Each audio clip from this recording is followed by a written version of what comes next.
Hey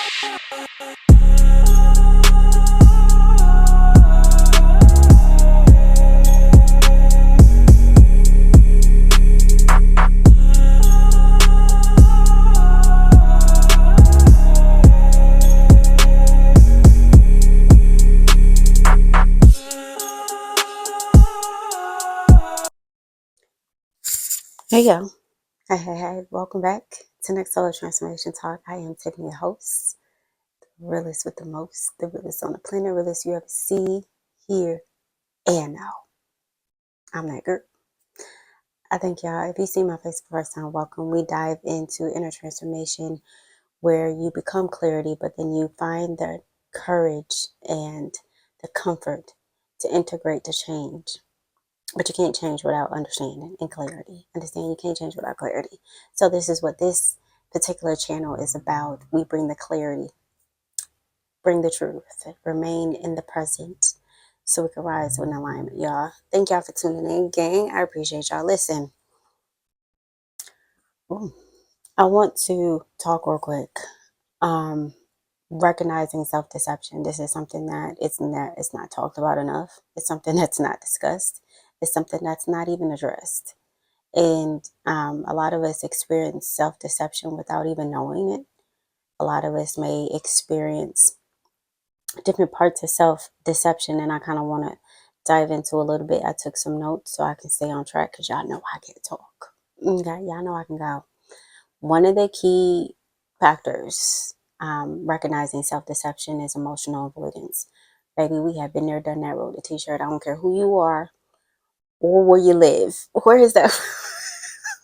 I think that's like a Medea movie or from a Medea play. I don't care who you are or where you live. Listen, I don't care. An emotional avoidance is something that a lot of us have developed, adapted at a very early age, especially depending on the environment, depending on the family dynamic that you grew up in. Yeah, emotional avoidance is definitely a key factor in self-deception. And a lot of us don't really realize is when it comes to emotional avoidance, it's more so a sense of a distracting, right? Instead of you sitting in feelings, instead of you sitting in those emotions, you overwork. Okay. You engage in extracurricular activities, rather, however you want to place that. In the bed, outside the bed. That's it. However you want to place that. Yeah. Emotional avoidance. You engage in, you know, extracurricular activities. You find a way to distract yourself from what you're actually feeling.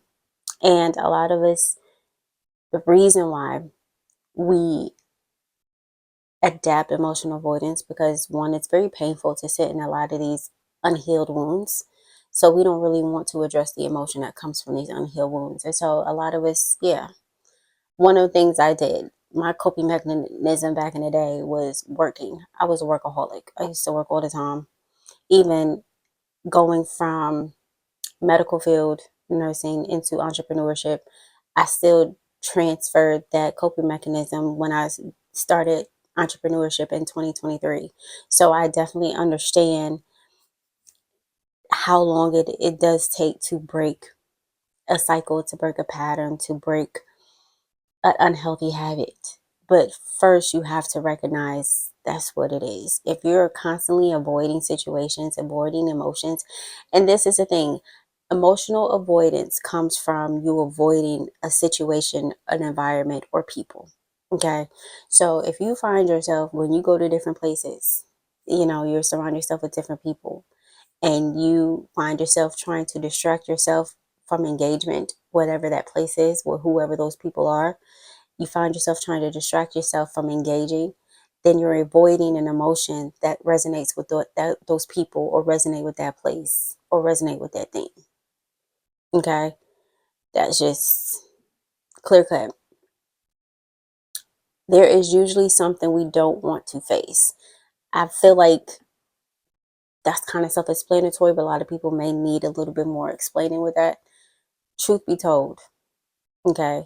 If you are overworking, if you're distracting, if you're, trying to deflect, trying to rush, Okay, it's something that you don't want to face there.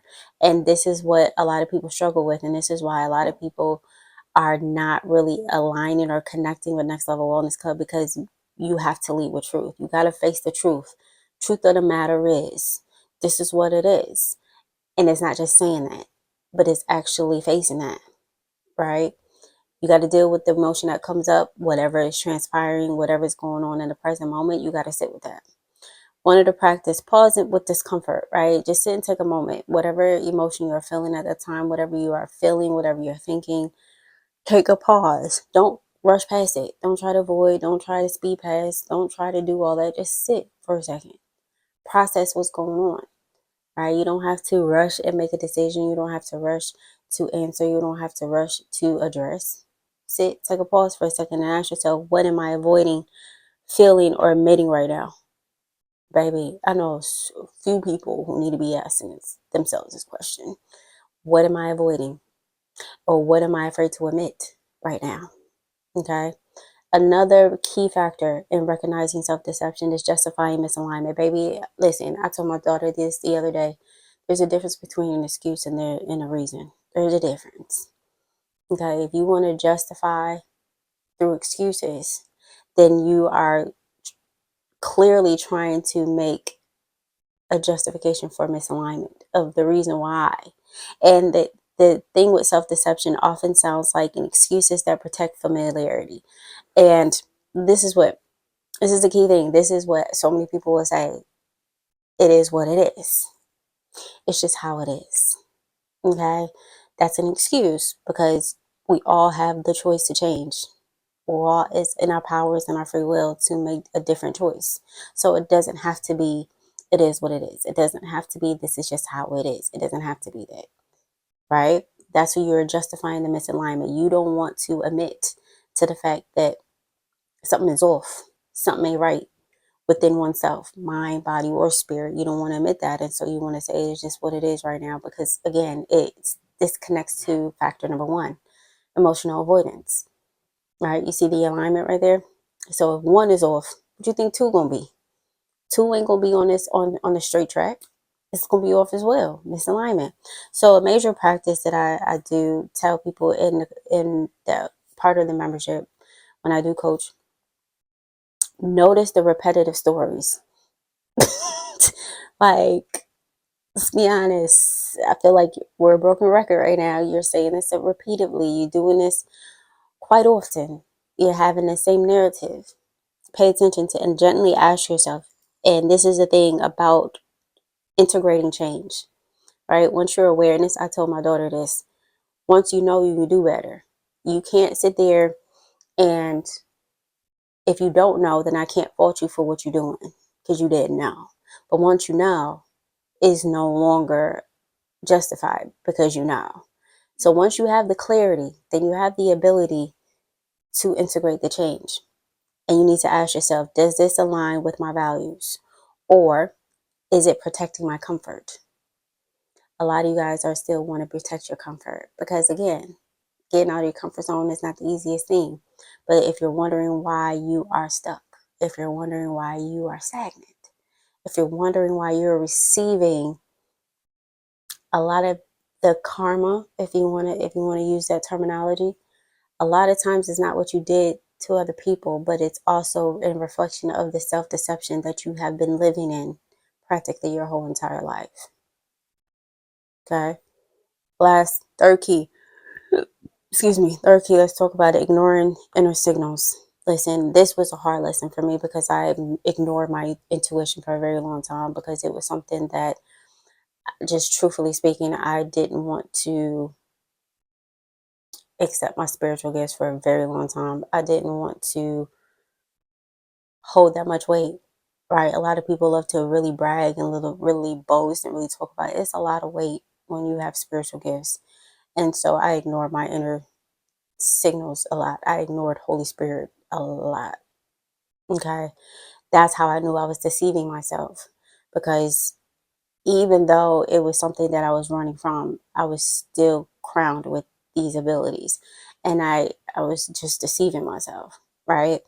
And when it comes to your intuition, your body speaks in the gut. So when you notice your intuition, that's where it lies, because that's where our soul is. And so when you find that you will get these turns, Nazi feelings around certain people, and you tend to ignore, and then you wonder why little things be showing up the way it is.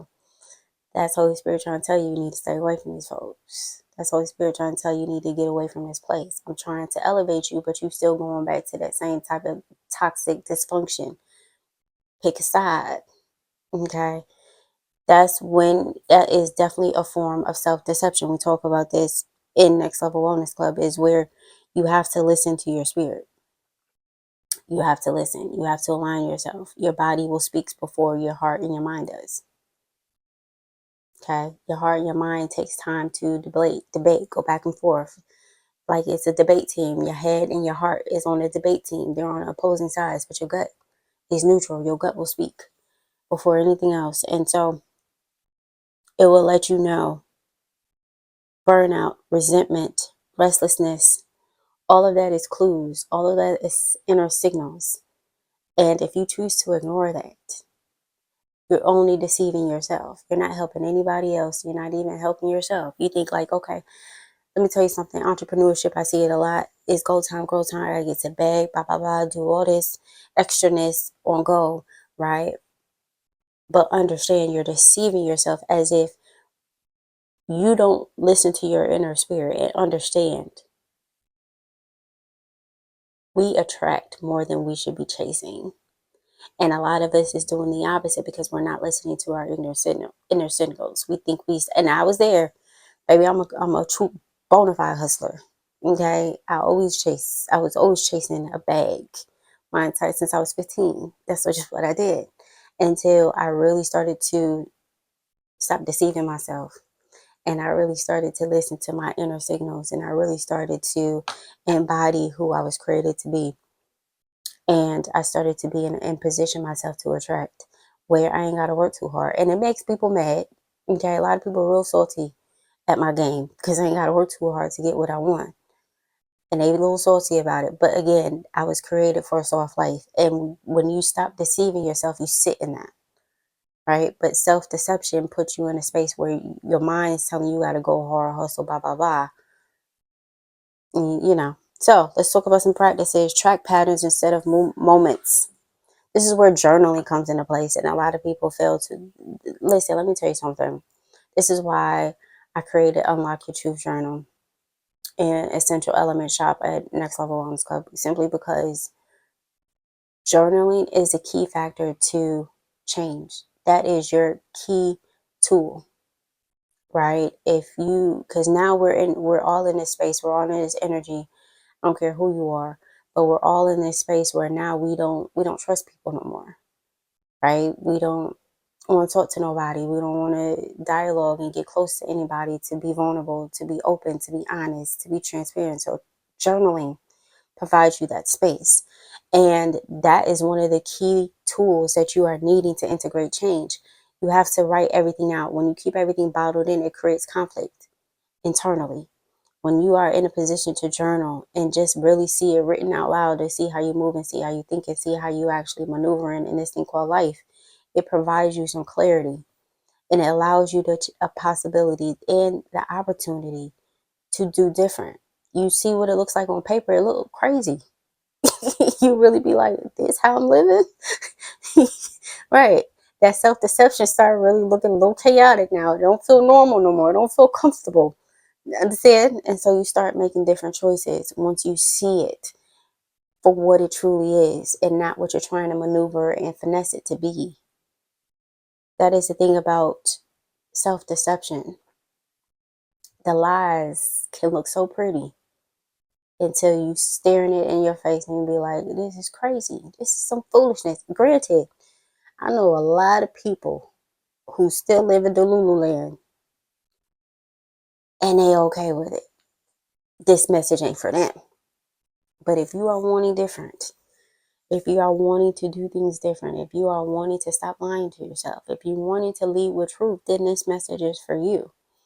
But you have the opportunity, and I want to encourage you in this process.